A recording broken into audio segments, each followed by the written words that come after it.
All right, we finished World War II, and now we're going to get into what's called the Cold War. Mr. Murphy, how do you have a Cold War? The term Cold War refers to a war where never the United States will ever directly fire upon the USSR. We will have conflicts, regional, where we will go up against an adversary that may be funded by the USSR, or the USSR will go into a conflict that may be funded by the West. But the two countries themselves will never ever go directly against each other. So there'll be a number of conflicts from 1945 until the fall of communism in 1991, where we'll have all kinds of arms race, selling of arms to different countries, building up different countries to the ideologies of each, whether it be capitalism or communism. But we won't ever have a war. It'll be a Cold War. Lots of people will die. There will be espionage and spying for the better part of 45 years. We'll come close. We'll come very close to going to nuclear war.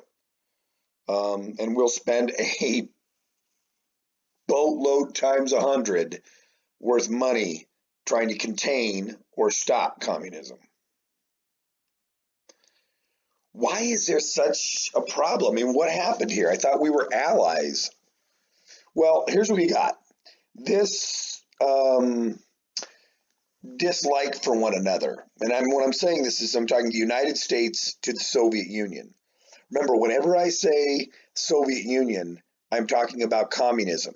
Whenever I say about Russia, I'm talking about this strange, weird thing they have going on right now, which is part dictatorship, part chaos, part democracy, or it's the czar, which is in essence just a monarch, but it's not communism. So Russia, no communism.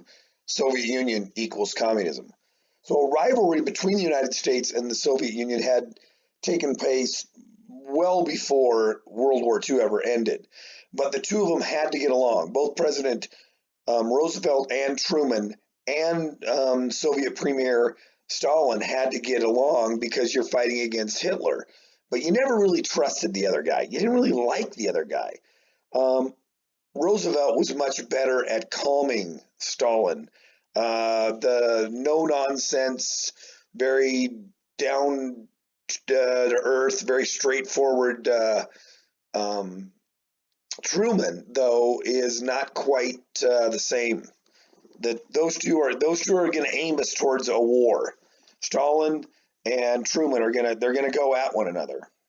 This mutual mistrust actually begins back in 1917 when the United States will refuse to recognize the Bolshevik government, which is the communists, until 1929. So not recognizing them causes a lot of the world's allies to look at them as a rogue nation, and they don't feel like they get their respect like they should. That's going to cause problems. You're not being kind to me. You're not using good words towards the United States. So the communists don't like the United States from day one. The Soviet Union is really upset with America because it won't get involved in the war. Stalin will repeatedly get after Roosevelt and say, get your rear end into this war and cause a second front. The Soviets are getting pounded in World War II. And he's got a point. They are dying on the millions. And Roosevelt's saying, you don't understand. I don't have the power like you have the power, Joey. You can do whatever you want, Mr. Stalin. I, on the other hand, have to have the people, and I have to have Congress back a war resolution.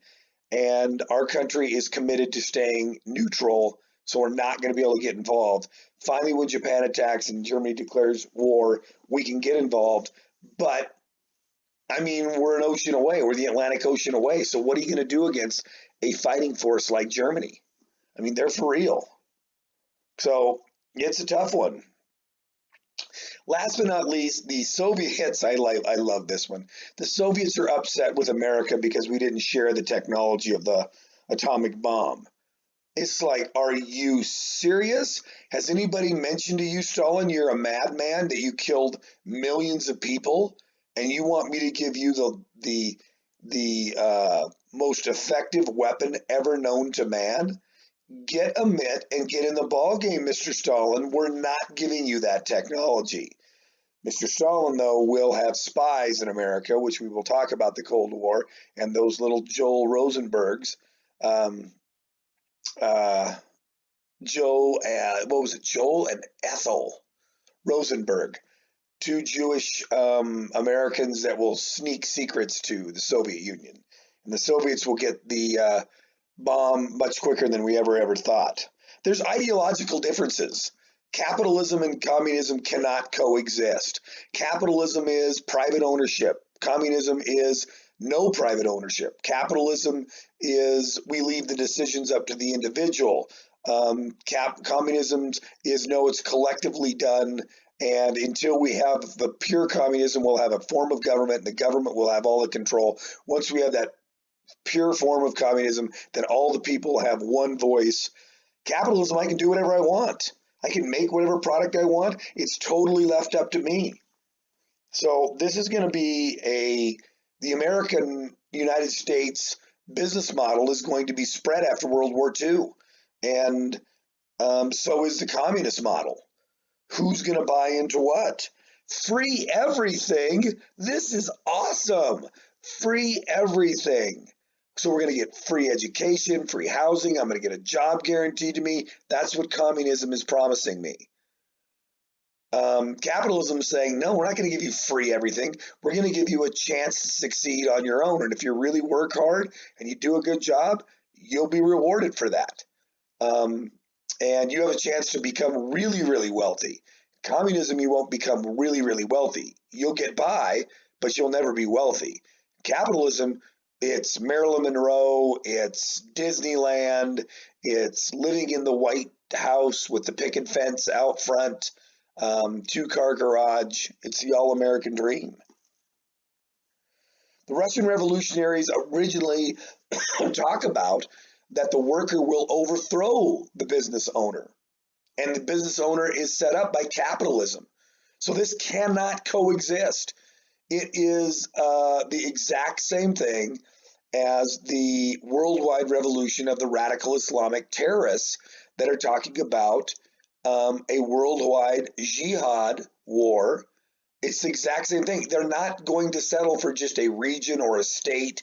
It's going to happen all around the world. And that's what the Russian revolutionaries believed what would happen around the world. Workers, if given the chance, would go away from this tyranny of capitalism. Next, the Soviet leaders definitely wanted to have a restructure of Europe, and that would include a buffer zone for the Germans against the Germans. And because they've had two wars in 20 years, World War I finishes in 1919, and then 20 years later we start up in World War II, and we're going to lose 60 million people. I mean, the Soviet Union's going, man, we are not going to have this troubled state come after us again, because they do some serious whooping up on the Russians. Both the United States and Russia quickly go to an understanding by the late 40s that their respective survival was at stake. And again, you guys have none of that today. There's no one that's going, watch out for the big bad Soviet bear. But when I was growing up, you were saying, watch out for the big bad Soviet bear. It was real, and it was all stakes. It was a high stake poker game. And it was definitely that way in the late 40s and 50s when we were exploding atomic bombs all over the place and building more and more. What does the Cold War look like in Europe? Well, after the war, President Truman's got a problem. He's got a lot of problems. He's in Germany, and we got to find the guys that created this problem, and we're going to bring them to justice. Better yet, we're going to bring them to justice, and then we're going to hang them. So we're going to get that done. There's no ifs, ands, or buts. There's a big time appetite, not only in Europe, but in the world, and definitely in the United States, that we make these guys pay for what they did. We got to rebuild all of Europe, and we got to rebuild Japan. You can't just leave it in ruins. Japan is in the Far East in Asia, and the Russia could have moved east and moved into China and taken some of those resources they have there. So we go, no, we want Japan to become a strong nation and become a trading partner with us. Same thing with Germany. If Germany is not rebuilt, the country will, which is a huge trading partner with the United States, it's going to affect Europe. So we're going to rebuild it. We're going to be in Germany until 1955. A military presence in Germany until 1955. That is 10 years after the war. We will be in Japan until 1952 with a strong military presence. Rebuilding Germany is going to prove to be very, very difficult. You've got 4 different countries in there. You've got America and its wacky thing that they believe in. England and the monarchy and tea and crumpets, France and wine and cheese, and then you got the Soviets in there with vodka. We got ourselves a really difficult party. Nobody's in control. It's all divided into 4 different zones, and we're trying to bring a country back that used to be a major trading partner and a big producer in capitalism. And it's going to become difficult because the eastern part of the country is going to become communist. The western part is going to become capitalist. But what type of capitalist? American capitalism, or is it going to be European capitalism? Eventually, all of the British, French, and American occupation countries will leave, and they'll start to pull back, and there'll be West Germany. Again, we're there until 1950. What am I saying? We're still there militarily in Germany. We still have bases, and we had them in West Germany. But we pulled most of our forces out except our bases in 55. The Soviets will ultimately become East Germany.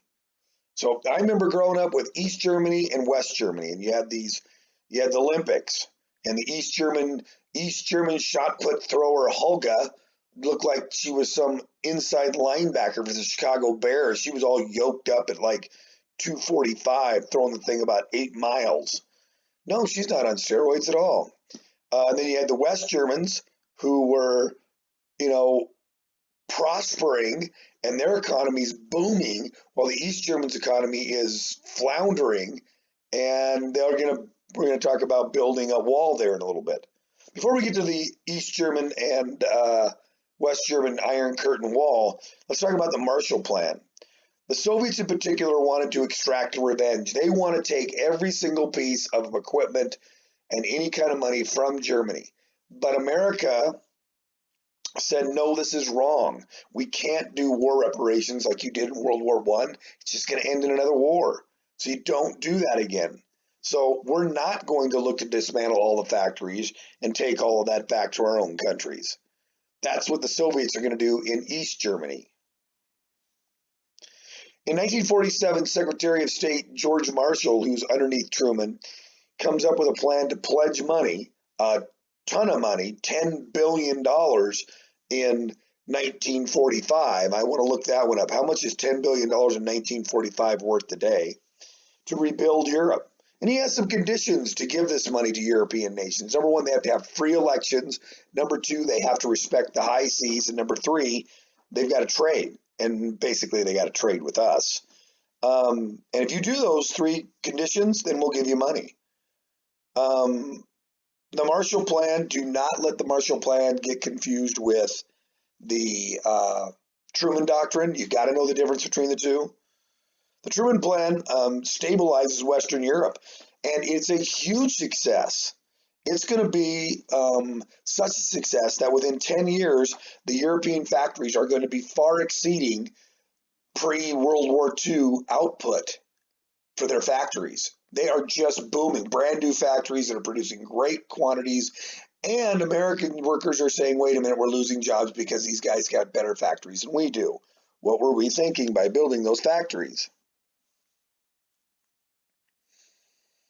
In 1947, a guy in the State Department by the name of George Kennan wrote an essay, writes a paper on the Soviet Union. And the Soviet Union is a worldwide revolution.